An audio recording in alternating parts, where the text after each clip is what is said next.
இன்னையோட வந்து பார்த்தீங்கன்னா, வீட்ல கன்ஸ்ட்ரக்ஷன் ஒர்க் வந்துட்டு முடிஞ்சாச்சு. சுத்தும் வந்து காம்பவுண்ட் செவுரு ஆல்மோஸ்ட் கெட்டி வந்து முடிஞ்சாச்சு.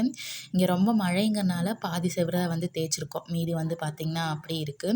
அந்த ஒரு வேலை மட்டும் தான் பெண்டிங். மத்தபடி கேட்டெல்லாம் வச்சு சூப்பரா வந்து ரெடி ஆயாச்சு. இதெல்லாம் வந்து பார்த்தீங்கன்னா, பழைய வீடியோஸ் தான். நாளைக்கு போடுற ஷார்ட்ஸில வந்து பார்த்தீங்கன்னா, இப்ப எப்படி இருக்குங்கிறது வந்து ஷேர் பண்ணிக்கிறேன். அப்புறம் இந்த வேலையெல்லாம் முடிச்சதுக்கப்புறமா டின்னர் வந்து பார்த்தீங்கன்னா, தங்கச்சி வந்து அவளுக்கு பிடிச்ச மாதிரி கோதுமை ரொட்டி வந்து பண்ணியிருந்தா. அம்மாட்ட வந்து கேட்டிருக்கா. அம்மா வந்து நான் தோசை தான் ஊத்த போறேன்னு சொன்னனால, அவளே அவளுக்கு புடிச்ச மாதிரி பண்ணிட்டா. அவ நல்லா சமைக்கவும் செய்வா. ஸோ நல்லாவே வந்திருந்துச்சு அது. அதுக்கப்புறம் எங்களுக்கு வந்து முட்டை தோசை போட்டு குடுத்தாங்க. நேத்தைக்கு வந்து பார்த்தீங்கன்னா, இந்த குட்டி குட்டி முட்டை வந்து வாங்கிட்டு வந்தாங்க. ஸோ தோசைக்கல்ல தோசை கூட ஊத்தி பார்த்தப்போ நல்லாவே வந்திருந்துச்சு. அப்புறம் இன்னைக்கு சாட்டர்டேங்கிறனால இங்க வந்து மார்க்கெட்டா இருந்துச்சு. ஸோ கிளிமூக்கு மாங்காய் வந்து 2 எண்ணம் வாங்கிட்டு வந்தேன். அம்மா வேண்டான்னு தான் சொன்னாங்க. ஆனா அது பச்சையா சாப்பிடறதுக்கு சூப்பரா இருக்குன்ட்டு நான் தான் வந்து வாங்க சொல்லி வாங்கியிருந்தேன்.